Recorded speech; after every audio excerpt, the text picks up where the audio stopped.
할렐루야. 보셨어요? 주중에 혹시? 오늘 처음 보셨어요? 보여주길 잘해. 오늘 봉독해드린 본문의 말씀을 중심으로 설교 제목 좀 그렇죠? 거시기에 거시기에만 성탄의 은혜. 설교 제목이 뭐라고요? 거시기에만 성탄의 은혜. 거시기 하면 여러분은 뭐 생각나요? 거시기. 여러분, 거시기라는 이 뜻을 하전에서 찾아보니까, 네이버에 검색해보니까 이렇게 돼 있어요. 두 가지 거의 비슷한 의미인데 이렇게 나와 있더라고요. 이름이 얼른 생각나지 않거나 바로 말하기 곤란한 사람 또는 사물을 가리키는 대명사. 그리고 두 번째는 하려는 말이 얼른 생각나지 않거나 바로 말하기가 거부갈 때 쓰는 군소리. 어쨌든 이 거시기라는 단어 자체가 그렇게 좋은 어감은 아닙니다. 좀 하대하는 것 같고 좀 가치가 없고, 여러분 그러죠? 거시기라는 거는 어떤 유명무실한 어떤 이름을 딱 붙이기에는 좀 거시기한, 진짜 그것이 거시기란 뜻이에요. 거시기. 오늘은 성탄절이 이제 3주 정도 남았는데 예수님의 수태고지에 관한 사건이 기록되어 있습니다. 수태고지가 예수님의 탄생을 천사가 와서 알린 그런 사건을 말씀하고 있습니다. 바로 그 수태고지가 예수님의 그 나심이 알려졌던 그 장소가 갈릴리라는 곳이었고, 그리고 또 예수님이 태어난 곳은 베들레헴에서 태어났지만 실제로 사셨던 그 고향은 갈릴리였습니다. 우리 성은이가 태어나기는 서산에서 태어났는데 고향은 조선은 여기 녹동으로 되어 있어요. 녹동으로. 그런 것처럼 예수님도 태어나기는 어디서 태어났어요? 베들레헴에 태어났는데 하시기는 갈릴리. 왜? 갈릴리 나사렛 사람이라 일컬음을 받을 것이라고 말씀했거든요. 사람들이 그래서 예수님에 대해서 사람들이 착각했던 게 뭐냐면, 예수님이 메시아가 베들레헴에서 온다고 했는데 무슨 갈릴리에서 선한 것이 나겠느냐, 그렇게 사람들이 얘기하곤 했었죠. 왜냐하면 그 과정을 잘 이해하지 못했기 때문에 그렇습니다. 사진 몇 장을 보겠어요. 첫 번째 사진 보면은 그가 어디냐면 갈릴리 나사렛에 있는 예수님 수태고지 기념교회입니다. 수태고지. 두 번째 그림은 바로 이 동상을 만들어 놓는데 이 수태고지 교회에 있는 천사가 이 마리아에게 나타나서 그 예수님의 탄생을 알리는, 오늘 누가복음 1장 26절부터 38절에 있는 그 말씀의 배경이 상입니다. 그리고 세 번째 사진은 바로 그 수태고지 교회 내부고, 네 번째 사진은 거기 좀 여러분 낯익은 사람이 나오죠? 합성한 거 아닙니다.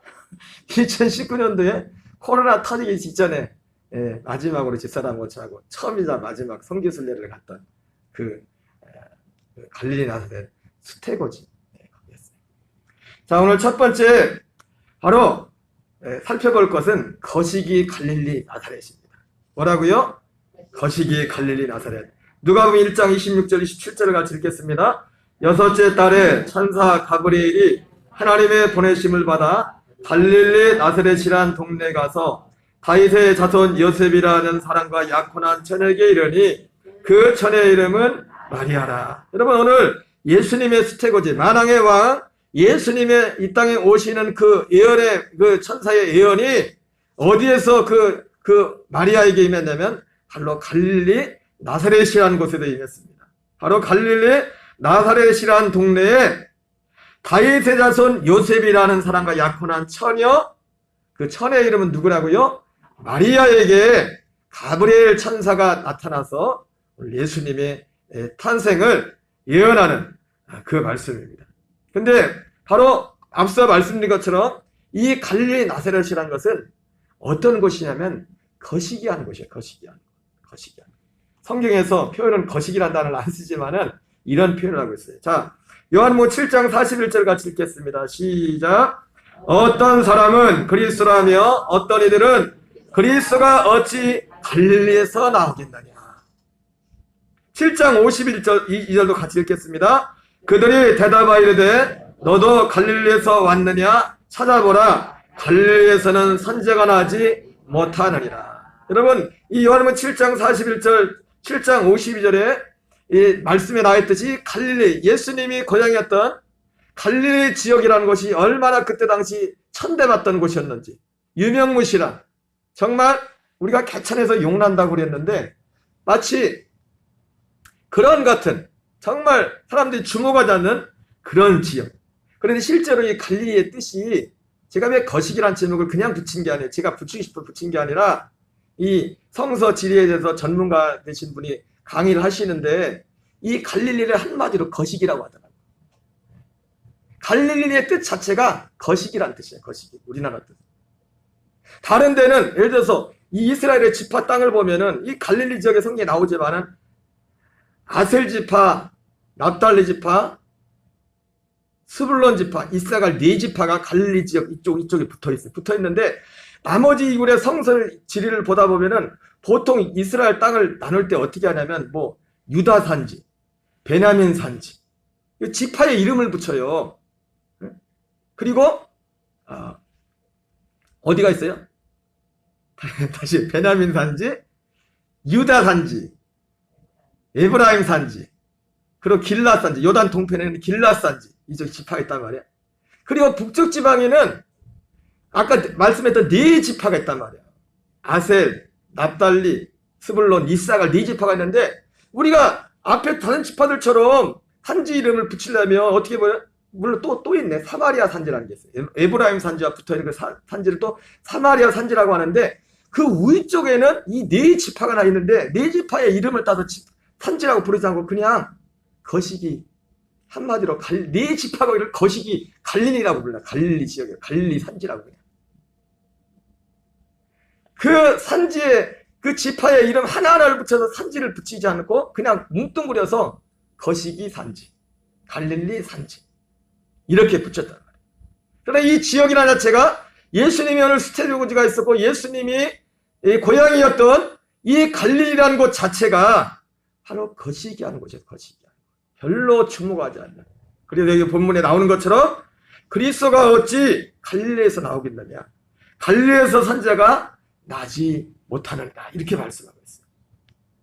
요한복음 1장 46절에도 빌립이 나다나엘을 전도하러 갔을 때 나다나엘이 뭐라고 합니까? 같이 읽겠어요. 나다나엘이 이르되 나사렛에서 무슨 선한 것이 날 수 있느냐. 빌립이 와서 이르되 와 보라 하시니라. 여러분 마태복음 4장 15절 16절에서 제가 방금 설명됐던 그 내용들이 나와요. 같이 읽겠습니다.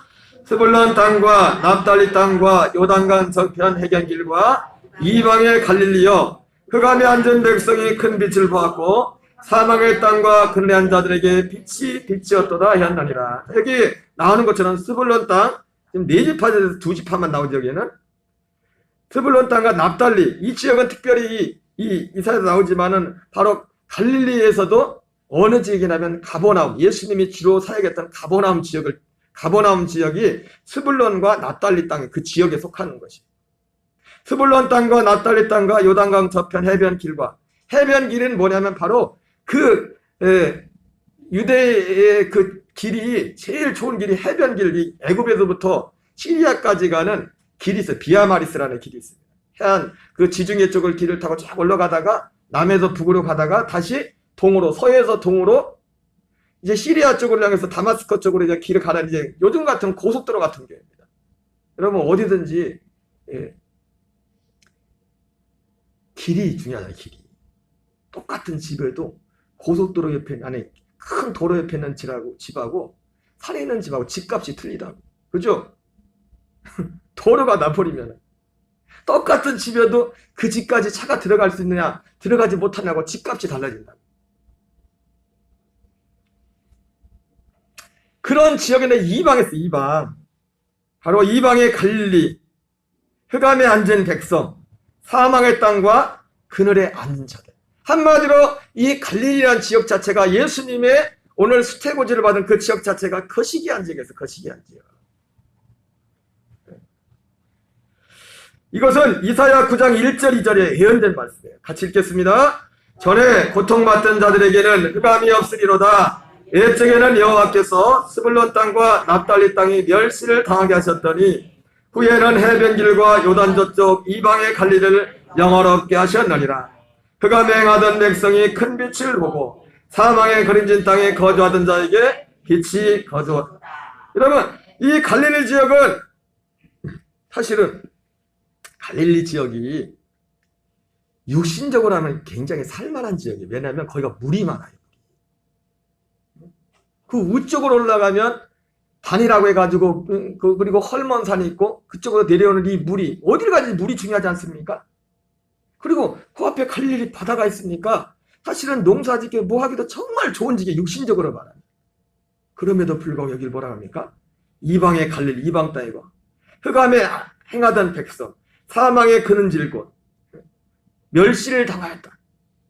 이 영적으로 볼 때 이 유대, 그러니까 이게 우리가 이 지역이 거시기한 지역이었던 것이 어떤 의미가 있냐면 단순히 물질적인 그런 차원에서가 아니라 신앙적인 영적인 차원에서 정말 이방의 땅이고 버림받은 그런 땅이었다는 겁니다.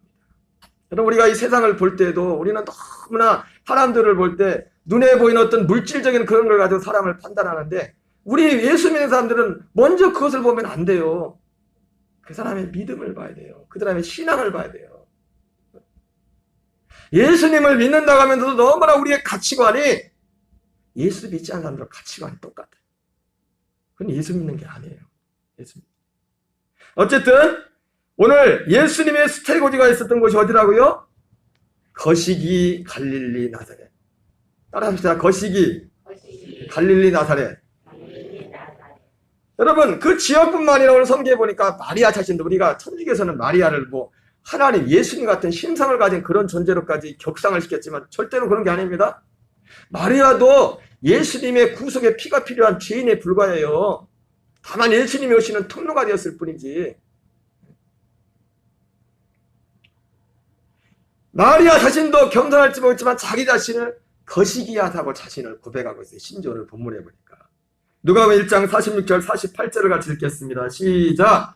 마리아가 이르되 내 영혼이 주를 찬양하며 내 마음이 하나님 내 구주를 기뻐하였으면 그의 여종의 비천함을 돌보셨습니다. 보라 이제 오르는 만세의 날을 복이 있다 일컬으리로다. 예, 여러분, 오늘 이 마리아 자신을 뭐라고 합니까?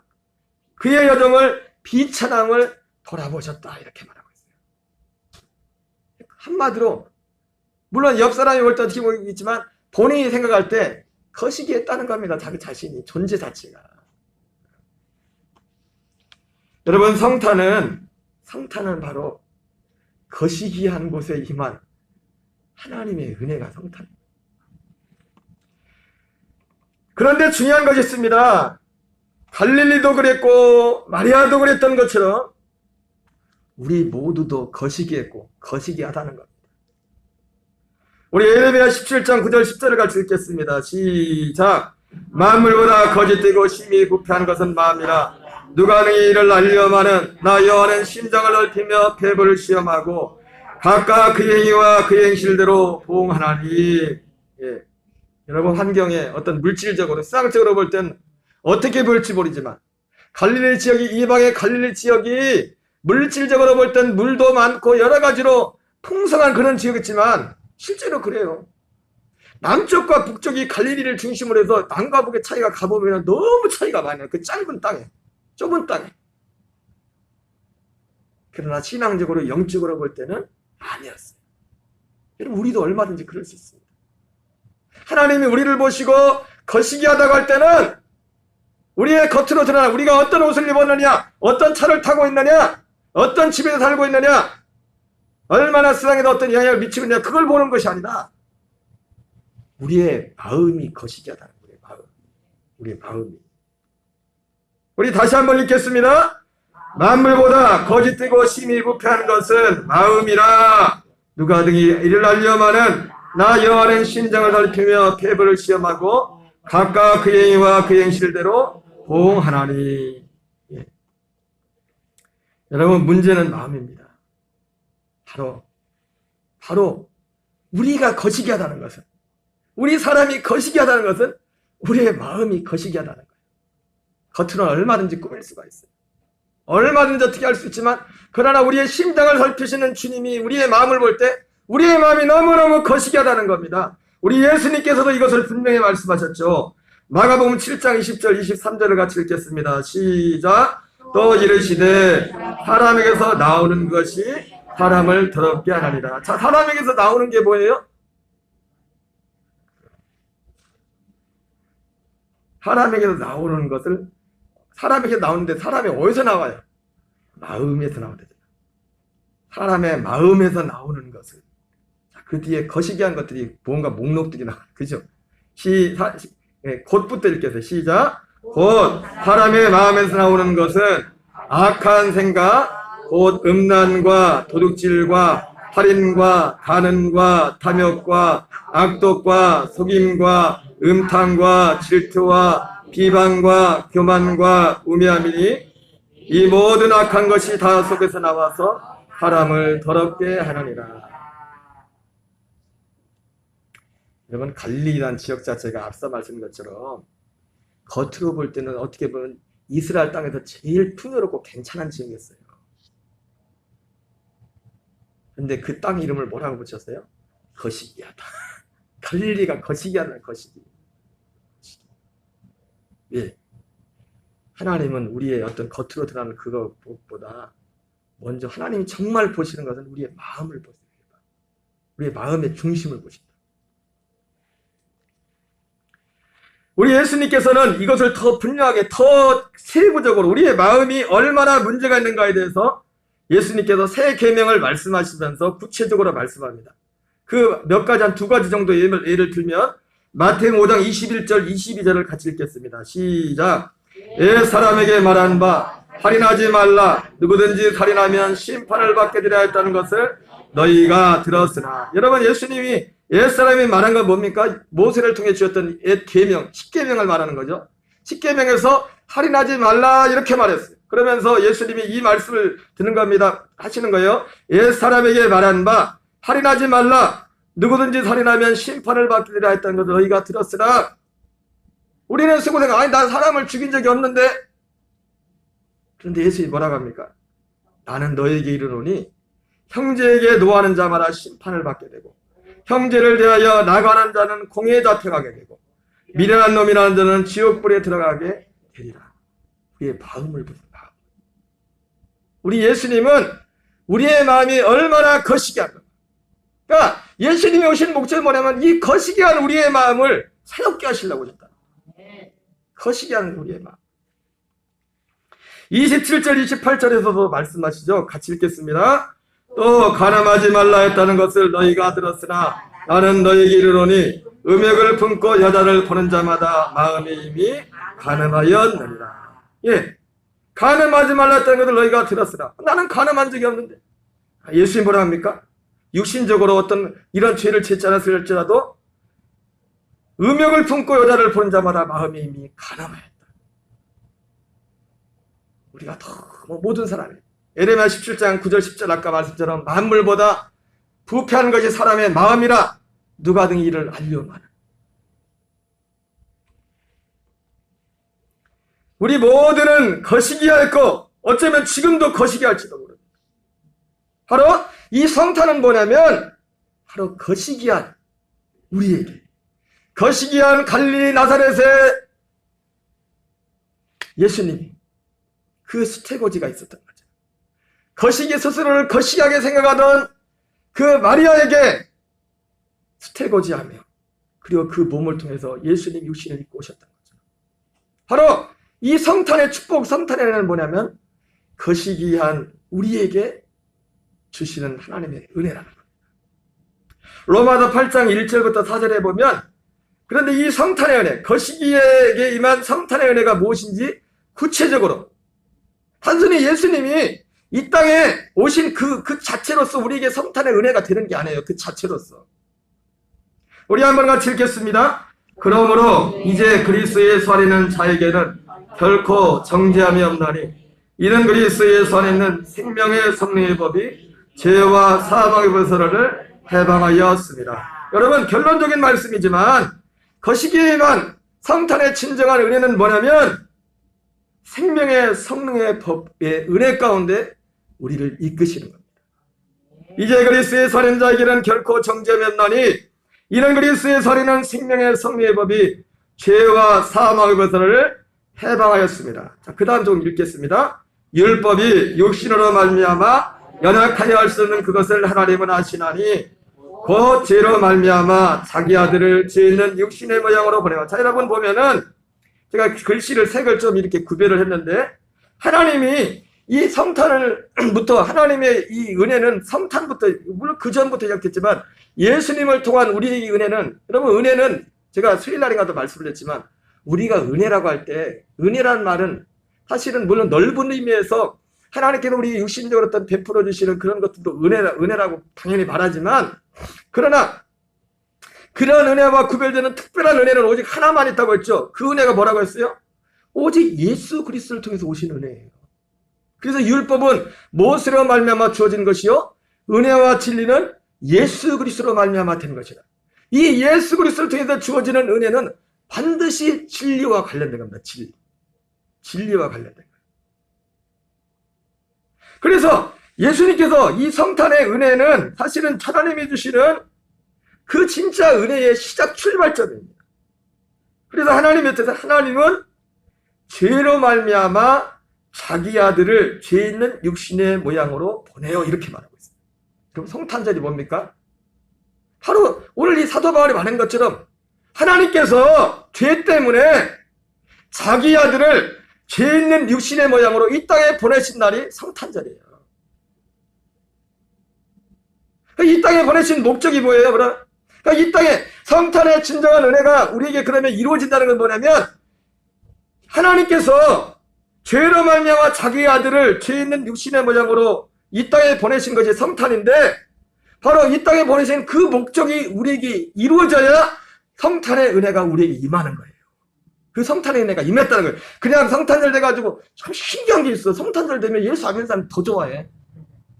난리야. 백화점하고 어디 가면은 예수는 안 믿는데도 예수 안 믿는 사람들이 성탄절을 더 좋아한다니까. 하루 쉬어서 그런가 모르겠지만,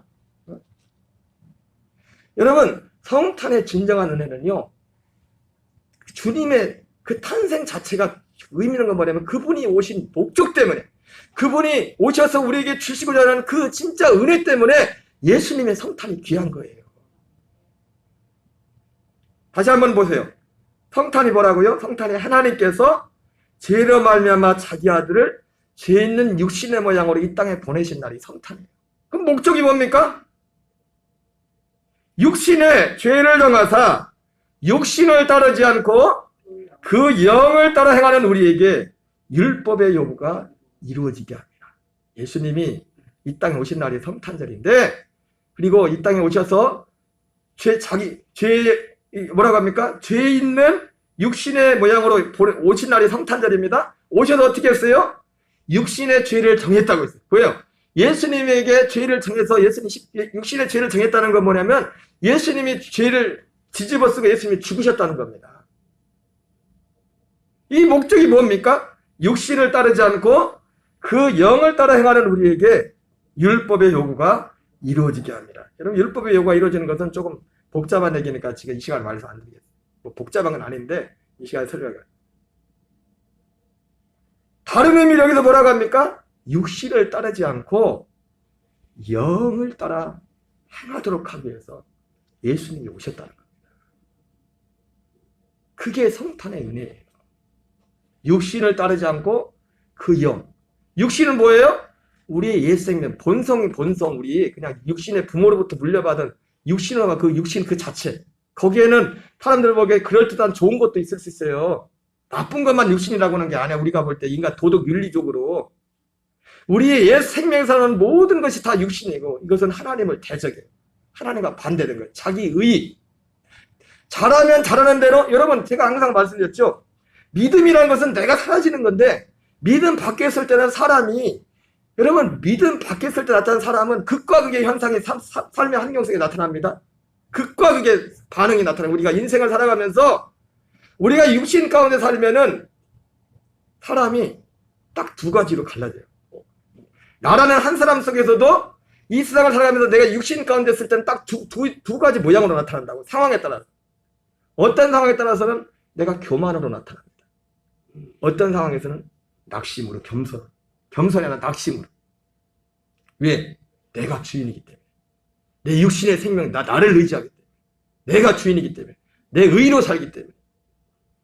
내 의를 드러내는 것이 교만이고, 내 의가 내가 그렇게 붙잡은 그게 무너지면 그게 낙심이 돼버려요. 낙심. 여러분, 교만도 낙심도 믿음이 아닙니다. 믿음 안에는 교만이 없습니다. 믿음 안에는 낙심도 없습니다. 이건 다 옛사람에 속한 겁니다. 하나님께 속한 게 아니에요. 다 옛사람에 속한 거예요. 옛사람. 거시기에게 임한 성탄의 안에는 육신을 따르지 않고 그 영을 따라, 그 영은 성령, 양자의 영, 아들의 영, 그리스도의 영, 그 영, 그 생명으로 살도록 하는 것. 이것이 성탄의 은혜예요. 성탄의 은혜. 창세기 14장에 보면은 여러분, 아브라함이, 물론 아브라함은 약속만 받았지 실제로 이 사람이 뭐 거듭남의 그런 은혜는 받지 못했죠. 그 약속만 받던 사람인데, 아브라함의 삶에 보면은 그 어떤 하나님의 은혜 가운데 있는 사람의 어떤 모습이 잘 나오고 있어요. 우리 한번 14장 17절 20절을 같이 읽겠습니다. 시작. 아브라함이 그들라오멜과 그와 함께 한 왕들을 잡으시고 돌아올 때에 소돔 왕이 사형의 골짜기 곧 왕의 골짜기로 나와 그를 영접하였고, 살렘 왕 멜기세덱이 떡과 포도주를 가지고 나왔으니 그는 지극히 높으신 하나님의 제사장이었더라. 그가 아브라함에게 축복하여 이르되 천지의 주제시여 지극히 높으신 아브라함에게 복을 주옵소서. 너희 대적을 내 손에 붙이신 지극히 높으신 하나님을 찬송할지로다 하며 아브라함이 그 얻은 것에서 10분의 1을 멜기세덱에게 주었더라. 예, 여러분, 이것은 아브라함이 소돔과 고모라 성에서 전쟁 나서 포로로 끌려갔던 조카 롯을 구해가지고 오다가 그 살렘 왕 멜기세덱을 만나서 멜기세덱의 축복을 받고 11절을 드리는 장면입니다. 너희 대적을 내 손에 붙이신 지극히 높으신 하나님을 찬송할지로다 하며 그 얻은 것에서 10분의 1을 주었다. 이런 말씀 나요. 자, 그 다음 말씀을 보겠습니다. 14장 21절 24절입니다. 소돔 왕이 아브라함에게 이르되 사람은 내게 보내고 물품은 내가 가지라. 아브라함이 소돔 왕에게 이르되 천지의 주제시요 지극히 높으신 하나님 여호와께서 내가 손을 들어 맹세하노니 내 말이 내가 아브라함으로 치부했다 할까 하여 내게 속한 것은 실한 오락이나 들매끌 한 가닥도 내가 가지지 아니하리라. 자, 여러분, 이 말씀을 보면은 오늘 이 아브라함이 두 사람을 만납니다. 처음에는 멜기세덱을 만났죠. 멜기세덱을 만나가지고 멜기세덱이 11절을 드렸어요. 그리고 나서 소돔 왕이 와가지고 뭐라 합니까? 소돔 왕이 자기들이 나라가 연합해서도 이기지 못한 전쟁에서 이 사람이 혼자 자기 사병을 이끌고 와서 전쟁에 이기고 왔단 말이에요. 그 얼마나 고맙겠어요? 그래가지고 너무 고마워가지고 이 소돔 왕이 아브라함이 그럽니다. 야, 정말 고맙다. 내 이거 가진 거, 니네 생명을 건데 이거 생명을 걸고 다 찾았는데 사람만 우리한테 돌려주고 우리가 가졌던 물건도 너희들이 다 가져라. 그렇게 왔단 말이에요. 아브라함이 뭐랍니까? 아브라함이 그런데 뭐라고 해요? 소돔 왕에게 이르되 천지의 주제시요 지극히 높으신 하나님이 아브라함 여호와께 내 손을 들어 맹세노니 내 말이 내가 아브라함을 치부했다 할까요? 내게 속한 것을 한 오락이나 들매끈 하나도 내가 가지지 않아. 이게 무슨 말씀이냐면 소돔 왕이 이 물건 다 가져라 그러니까 아브라함이 왜 이걸 거부했어요? 야, 내가 이거 받으면 아브라함이 부자 된 게 소돔 왕 때문에 부자 됐다고 그 소리 들을까 봐 나 안 받겠다. 이 본문 속에서 우리가 참 아브라함의 믿음이, 여러분, 저 자신도 참 여기에 대해서 얼마나 자신 있게 생각할지 모르겠지만 진짜 믿음은 교회 밖에 있을 때와 교회 안에서나 밖에서나 똑같아. 아브라함이 11절을 들 때도 왜 11절을 했어요? 하나님께서 붙여주셨단 말이에요. 하나님께서. 하나님이 내 손을 대적을 내 손에 붙인 하나님을 찬양하라 멜기세덱이 축복하니까 그걸 거기에 대한 아멘 하면서 11절을 드렸단 말이에요. 하나님이 주셨다. 근데 이 소돔 왕이 이 전리품을 준다고 할 때도 그걸 거부한 이유는 뭐예요? 하나님, 야, 그거 네가 그러면 너 때문에 부자 됐다고 할까 봐. 나 안 그런다. 안 받는다.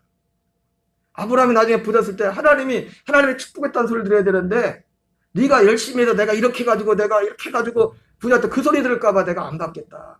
그렇게 말하고 있어요.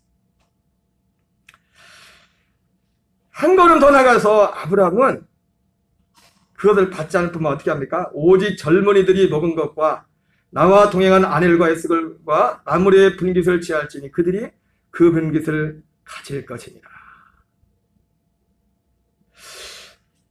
여러분 여기서 한 가지 더 중요한 게 있는데 자칫하면 이 믿음 어떻게 생각하면 소도망이 아브라함에게 내게 사람은 내게 보라고 물품은 내가 가지라 그렇게 했을 때 어쩌면 우리는 그랬을지도 몰라. 오케이 말이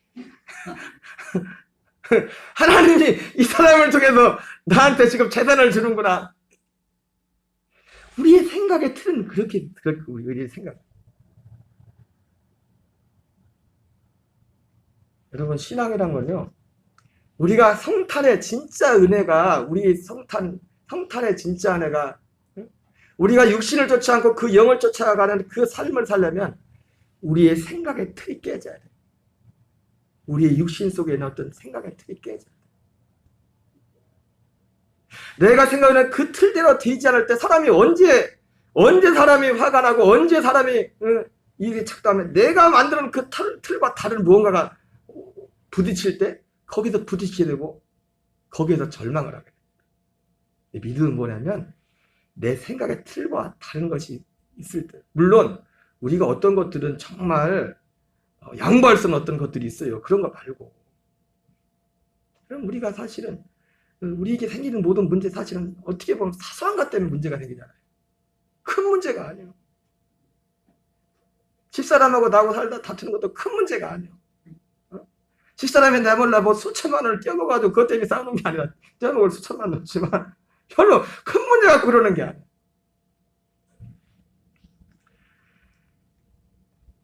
제가 한 2달 전인가 3달 전에 애들 공부하는 의자가 낡아서 의자를 사러 갔는데 의자도 살라니까 새 거는 비싸대요. 그래서 순천에 중고 파는 데 갔어요. 그래 검색을 해보니까 많이 안 나와. 그래서 순천 중고 가구점에 있어서 해서 찾아가보니까 주소지가 가니까 이마트 그 맞은편 그 주유소 있는데 그쪽에 있더라고요. 갔더니 없어. 어디 갔어요? 그러니까 저기로 이사 갔대. 그래가지고 거기 전화를 해가지고 다시 찾아갔어요. 찾아서 들어갔는데 제가 들어갔는데 거기가 물건들도 중고들을 파는 데지만 집이 완전 중고야. 주변에 막 정리가 하나도 안 됐어요. 그래서 사람이 손님이 오겠나 갔더니 물건도 먼지가 수북해서 아니 중고라도 웬만하면 좀 깨끗하게 하고 팔아야지. 내가 괜히 갔는데도 근데 주인이 나오는데 아저씨하고 아줌마가 나오는데 50 중반쯤 됐을 것 같아요. 저보다 좀 많거나 뭐 비슷한 것 같은데 둘이 하루 종일 둘이 부부가 사이좋게 죽치고 있더라고. 거기. 장사도 안 되는 것 같은데 가서 의자를 달라고 했더니 제가 왜 중고나라에 갔을까요? 어떻게 알아 어떻게 싸고 좋은 거 달라고. 제가 싸고 좋은 의자를 살라고 거길 갔는데 의자를 보여주더라고요. 횟수는 좀 되는 것 같아. 근데 이 의자도 아무 중하지만 얼마나 오래 쌓인데 먼지가 수북히 쌓여가지고 의자 달라고 했더니 그거 내가지고 막 먼지 털고 닦고 난리 났어.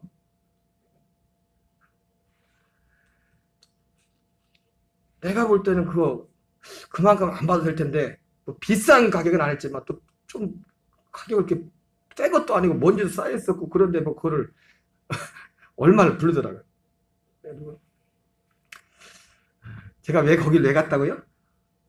싸고 좋은 거 살라고. 싸고 좋은 거.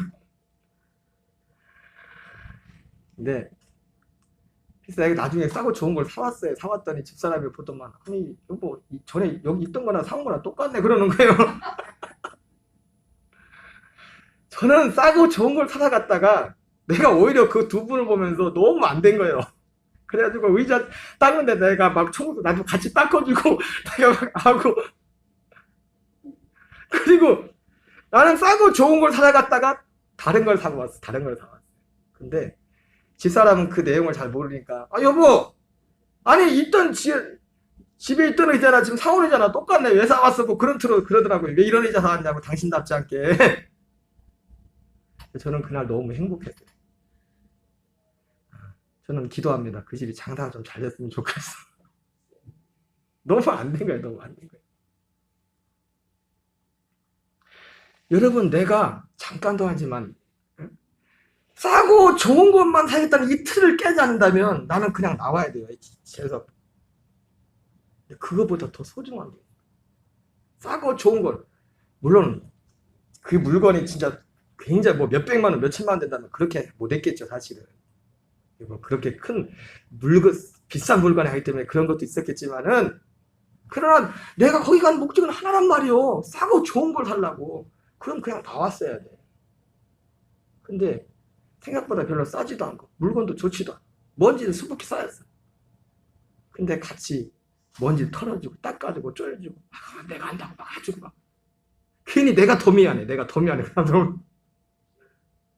근데 올 때 그분들도 미안했던데 의자 하나 더 낑겨주더라. 자기들도 미안했나 봐.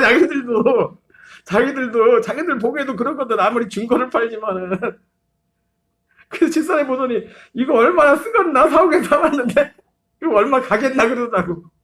그래서 가져가지고 안 그래도 해가지고 거기다 또 보수자 그랬어요. 청테이프도 막 붙이고 사온 거를. 여러분, 내가 가진 틀은 싸고 좋은 걸 사는 거, 싸고 좋은 거를. 그러나 그보다 더 귀한 게 있어요. 여러분, 우리가 가지고 있는 어떤 삶의 어떤 틀이 있습니다. 그보다 더 소중한 게 있어요. 그건 뭐냐면 그리스도의 생명입니다. 아들의 생명이요. 아들의 생명이 나타납니다. 아들의 생명. 아까 우리가 영상을 봤잖아요. 그죠? 그 영상을 봤는데 여러분 영상을 보면서 무슨 내용인지는 알겠죠? 근데 여러분 그 대사가 자막들이 나오는데 여러분 그 자막 중에서 뭐가 제일 눈에 딱 들어왔어요? 저하고 똑같은 거 한 거죠. 어떤 자막이 딱 들어왔어요? 어떤 대목이? 주무셨어? 아까 볼 때? 예? 예? 맞아. 내 딸 같아서. 내 딸 같아서. 저거 보면서 참 은혜 받았어요. 딸 생각해서 그렇게 했는데 우리는 우리의 삶 속에 저게 딸 생각 안 했으면 어떻게 했을까요? 나가서 상황이? 일단 받았으니까 가서 안아 죽었어? 일단 기분부터 나쁘겠지. 받았으니까 어쨌든 그래 안 그래요? 안 그래? 김영호 사람 무조건 나가서 안아줄 거예요? 네? 안아줄 거예요? 동네살이? 못 안아줘! 어떻게 안아줘? 근데 그 사람 보는 누가? 내 딸 같아서. 딸이 보였어, 딸이. 여러분, 우리는 딸 같아서가 아니라 주님이 보여서, 주님의 생명이 보여서, 내 안에 아들의 생명이 보여서, 아들의 생명이 보여서, 나와 함께 사는 나와 한 생명이 된 그리스도의 생명에서 순간순간 내 틀이 먼저 나올 때 있지만 즉각 그거를 깨닫고서 이걸 접어버리고 그분의 마음을 쫓아가. 여러분, 바로 성탄의 은혜는 바로 이런 것입니다.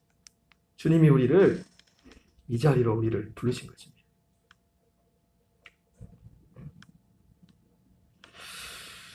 누가복음 1장 34절 38절을 읽고 마치겠어요. 위에 밑줄 친 부분을 읽겠어요. 시작. 마리아가 천사에게 말하되 나는 남자를 알지 못하니 어찌 일이 있으리까. 여러분, 어떻게 우리에게 이런 일이 있을 수 있냐. 거시기한 우리에게 어떻게 이런 일이 있습니까? 여러분, 이미 주님은 모든 것을 다 이뤄놓으셨어요. 문제는 뭐예요? 우리도 마리아처럼 주의 여종이오니 말씀대로 내게 이루어지기를 원합니다. 이제는 내 틀로, 내 생각으로, 내 옛사람으로 살지 않고 아버지의 아들의 그 생명으로 살기를 원합니다. 볼지어다 내가 문 밖에서 두드리노니. 예수님이 예수 안 믿는 사람들에게 한 게 아니에요. 요한계시록 3장에 예수 믿는다고 한 사람들한테 한 얘기라고. 볼지어다 내가 문 밖에서 두드리노니 누구든지 내 음성을 듣고 문을 열면 내가 내게 들어가리라. 어떤 시적인 표현이죠. 시적인 표현. 시적인 표현이지만 어떻게 여러분, 성탄의 은혜는요, 이미 우리 앞에 있어요, 앞에. 우리 앞에 있다고, 우리 앞에. 문제는 내가 그것을 정말 바라고, 이 마리아처럼 주의 여정이 오니 말씀대로 내게 이루어지기를 원합니다. 여러분, 오늘 이 말씀의 의미를 잘 깨달아서 매일매일이 성탄의 은혜가 저와 여러분의 있기를 주의 이름으로 축원합니다. 우리 찬양 드리겠습니다.